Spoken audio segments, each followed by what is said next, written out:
आप सबों को नमस्कार। प्रभु यीशु के नाम में सलाम, जय मसीह। आप लोग कैसे हैं? लॉकडाउन हम लोग ऐसे ही मना रहे हैं और आप सबों को ये मेरा यूट्यूब चैनल में स्वागत है। आज भी मैं आप लोगों के बीच में आए हूं। मुझे लगा कि आज मुझे आप लोगों के बीच में बातचीत करना होगा। हम प्रभु में कौन है, यही शीर्षक लेके आए। मेरा प्रियो, कितनी बार हम लोग समझ नहीं पाते कि मैं प्रभु में कौन हूं। कितनी बार आप और मेरे जीवन में यह सवाल रहता है। हम लोग किसी को पूछ भी नहीं सकते, बाइबल पढ़ते हैं लेकिन समझ नहीं आता। लेकिन आज मैं आपको यह बात मैं क्लियर करना चाहता हूं, आप और मैं प्रभु में कौन हूं। आइए देखें प्रभु में आप और मैं कौन हूं। परमेश्वर का वचन यहां ऐसा बताता है कि 2 कुरिन्थी 5:17 में प्रभु में आप और मैं नया सृष्टि है। यहां बोलता जो कोई प्रभु में वह नया सृष्टि, पुरानी बात बीत गया है, आओ देखो नए। मीन्स पुरानी बात बीत चुका है, अभी जो कोई यीशु मसीह वो नई सृष्टि है।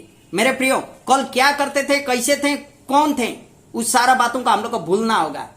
और आप और मैं प्रभु में नए सृष्टि हैं। और योना 3:16 यह बताता है परमेश्वर ने जगत से ऐसा प्रेम किया कि उसने अपना इकलौता पुत्र दे दिया, जो कोई उस पर विश्वास करे वह नाश न हो परंतु अनंत जीवन पावे।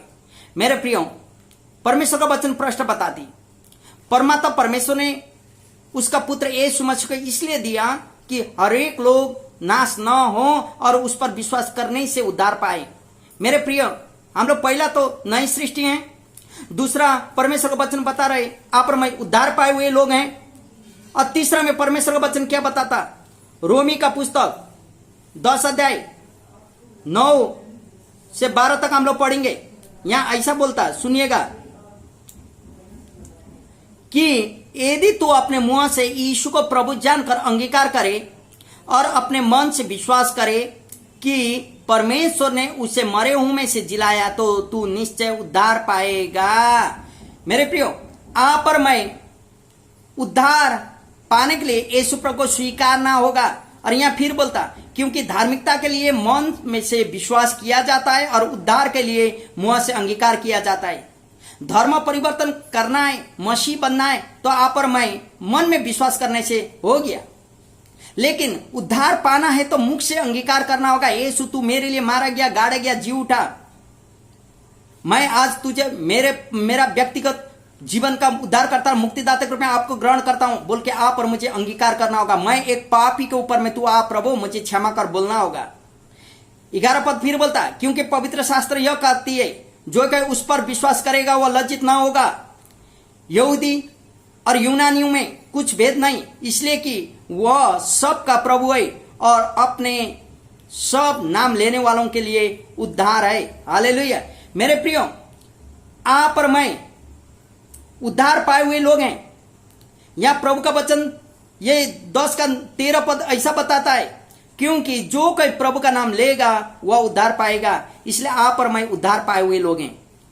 अभी कोई डाउट नहीं, कोई शंका नहीं, क्योंकि आप और मैं नई सृष्टि हैं, उद्धार पाए हुए लोग हैं, परमेश्वर में अनंत जीवन का भागी हैं। ये 3 चीजों का आप और मुझे याद करना होगा। आइए फिर परमेश्वर का वचन पहला पत्रस 2 अध्याय 9 से 12 तक मैं आपको पढ़ के सुनाऊंगा। पहला पत्रस 2:9 से 12 तक यहां क्या बोलता परमेश्वर का वचन।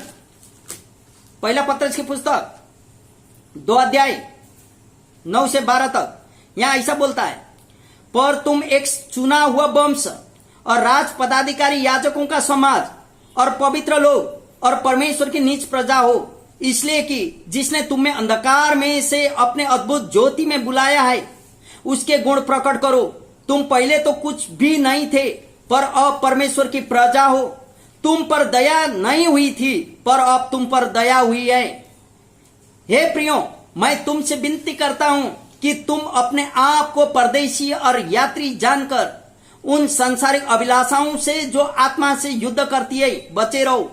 अन्य जातियों में तो तुम्हारा चाल चलन भला हो, ताकि जिन जिन बातों में वे तुम्हें कुकर्मी जानकर बदनाम करते हैं वे तुम्हारे भले काम को देखकर उन्हीं के कारण कृपा दृष्टि के दिन परमेश्वर की महिमा करें। हालेलुया।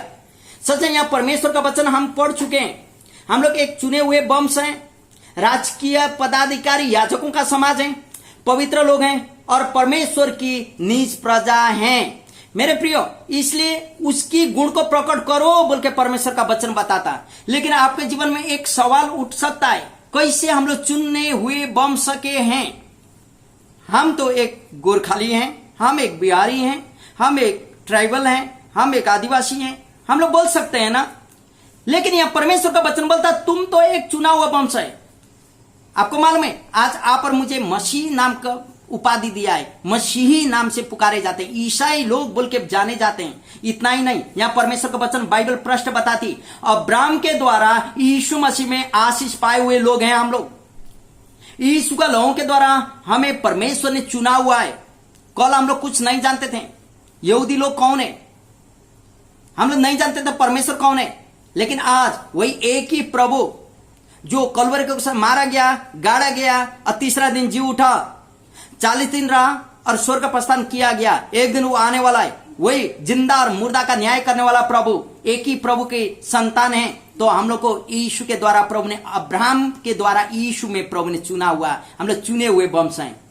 वैसा तो फिर परमेश्वर का वचन राज पदाधिकारी याजकों का समाज हो बोलता। कैसे मेरे प्रियो, कैसे हम लोग याजकों का समाज बन सकते हैं? समाज का नियम का अनुसार तो मेरा जन्म ई ट्राइबल में हुआ, मेरा जन्म ई जाति में हुआ, उस जाति में हुआ, हम लोग बोलते हैं। लेकिन परमेश्वर का वचन बोलता पहले पहले याजक बनने के लिए या पुरोहित बनने के लिए लेवी का कुल में या वंश में जन्म लेना पड़ता था। जब याकूब का 12 गोत्र में से लेवी एक गोत्र था, उसी में से परमेश्वर ने हारून को चुना था और उसी में से याजक या पवित्र लोग या पुरोहित बनते थे। लेकिन आज आके आप और मुझे पुरोहित बनने के लिए या याजक बनने के लिए, पादरी बनने के लिए यीशु के लहू के द्वारा हम लोग उस महापवित्र स्थान में प्रवेश कर सकते हैं, जहां लेवी का कुल का या वंश का याजक प्रवेश करता था। आज आप और मैं उद्धार पाए हुए लोग प्रवेश कर सकते हैं। इसलिए हम राजकीय याजकों का समाज में आते हैं। मेरे प्रियो, याजक या पुरोहित बनने के लिए या पादरी बनने के लिए हमें लेवी कुल में पैदा होने की जरूरत नहीं है, लेकिन यीशु में उद्धार पाए हुए और नया जन्म पाए हुए और यीशु को उद्धार करते हुए ग्रहण किए हुए लोग बनना चाहिए। तब तो आप और मैं याजकीय समाज के लोग बनेंगे। और फिर परमेश्वर का वचन बताता पवित्र लोग हो बोल के। आप कह सकते हैं कल आपने झूठ बोले थे, पाप किए थे, आप कैसे पवित्र बन गए? लेकिन मेरे प्रियो, यीशु में विश्वास करने से उसके लोगों के द्वारा हम पवित्र बन गए। परमेश्वर का वचन बताता, कल परसों भी हम बता रहे थे दूसरा चैनल में हम बोल रहे थे, यशायाह का पुस्तक में बोलता उसके लोगों के द्वारा आप और मेरा पाप काले धब्बे होने से भी हिम के समान श्वेत बन गए। और फिर परमेश्वर का वचन लेवी का पुस्तक में बोलता be holy how I am holy, मैं जैसे पवित्र हूं तुम वैसे पवित्र बनो बोलता। इसलिए आप और मैं जब यीशु को ग्रहण किए, यीशु को उद्धारकर्ता में ग्रहण किए, तो हम लोग पुराना स्वभाव का हम लोग छोड़ चुके हैं, अभी हम लोग पवित्र बन गए। यह बाइबल प्रश्न बताती है। इसलिए यीशु का, और फिर यहां बोलता परमेश्वर की निज प्रजा हो बोलता। फिर मेरे प्रियो, अभी हमें यीशु का लहू के द्वारा खरीदे गए पवित्र लोग हैं बोल के हम लोग को जानना होगा। आप और मैं परमेश्वर की निज प्रजाएं। अभी परमेश्वर का इस सभा से, परमेश्वर का इस समाज से, इस परिवार से हम लोग को कोई खोज के ले नहीं जा सकता। इसलिए यीशु का गुण को आप और मुझ में प्रकट होना चाहिए। परमेश्वर का वचन प्रश्न बताता है यीशु का गुण क्या था। मेरे प्रियो, आप और मुझे मालूम है यीशु का गुण, किसी के साथ आप और मैं मसीह हैं तो उद्धार पाए हुए लोग हैं, तो किसी को श्राप देना नहीं होगा, किसी के साथ झई झगड़ा करना नहीं होगा, बिना काम का बकवास बातचीत में रहना नहीं होगा, हरदम प्रार्थना जीवन जीना होगा। यहाँ परमेश्वर का वचन बताता। फिर 10 पद में क्या बोलता सुने, 10 पद ऐसा बताता, तुम पहले तो कुछ भी नहीं थे पर अब परमेश्वर की प्रजा हो, तुम पर दया नहीं हुई थी, पर अब तुम पर दया हुई। हम लोग परमेश्वर के द्वारा दया किए हुए लोग हैं, परमेश्वर का अनुग्रह से बचे हुए लोग हैं। हम लोग का धर्म कर्म कुछ नहीं था। परमेश्वर का वचन बताता तुम्हारा धर्म कर्म तो नंगे चिथड़े के समान है, बच्चे का गीला किया हुआ कपड़ा का समान आप पर मेरा धर्म कर्म था मेरे प्रियो। लेकिन आज आके प्रभु का अनुग्रह से, परमेश्वर का दया के कारण आप और मैं प्रभु में बचे हुए लोग हैं। इसलिए 11 पद यहां प्रश्न बताता है। 11 पद ऐसा बोलता है, हे प्रियो, मैं तुमसे विनती करता हूं कि तुम आपने आपको परदेशी या यात्री जानकर उन सांसारिक अभिलाषा से जो आत्मा की युद्ध करती है बचे रहो। मेरे प्रियो, हमें सांसारिक अभिलाषाओं से अलग होना होगा। कैसे सांसारिक अभिलाषाओं से अलग हों? प्रार्थना के द्वारा, बाइबल अध्ययनों के द्वारा।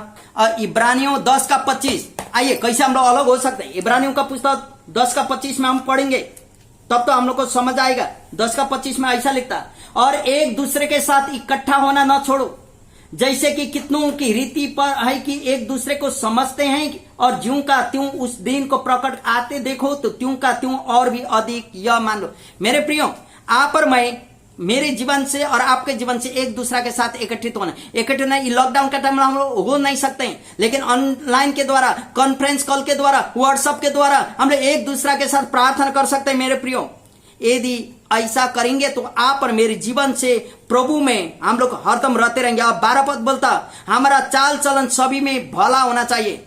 आप क्या खाते हैं आप जानते हैं और परमेश्वर जानता, लेकिन क्या पहनते हैं, कैसे करते हैं, कैसे बोलते हैं, आपका समाज में कैसे बोली वचन चाल चलन कैसा है, आप जानिए मेरे प्रियो। क्योंकि परमेश्वर का वचन प्रश्न बताती, चाल चलन बोली वचन हर एक में आप और मैं अलग होना चाहिए और एक उद्धार पाए हुए लोग जैसा बनना चाहिए। ऐसा करेंगे तब तो आप और मैं समझ सकेंगे कि प्रभु में आप और मैं कौन हूं। यदि यह बात आप जानेंगे, प्रभु में आप एक नई सृष्टि हैं, प्रभु में आप अनंत जीवन का भागी हैं, प्रभु में आप उद्धार पाए हुए हैं, प्रभु में आप राजकीय वंश के पुजारी हैं, आप चुने हुए वंश हैं, आप याजकों का समाज है, पवित्र हैं, परमेश्वर की निज प्रजा हैं, तब तो आप पाप करने छोड़ देंगे, आप परमेश्वर के साथ संगति करने लगेंगे। मेरे प्रियो, प्रभु आपको आशीष दे। इस छोटा सा वचन को आप मनन करें और प्रभु में समय बिताते रहें। प्रभु आपको अनुग्रह करे, प्रभु में आप आशीषित बने। मेरा यही प्रार्थना आपके लिए। नमस्कार, धन्यवाद।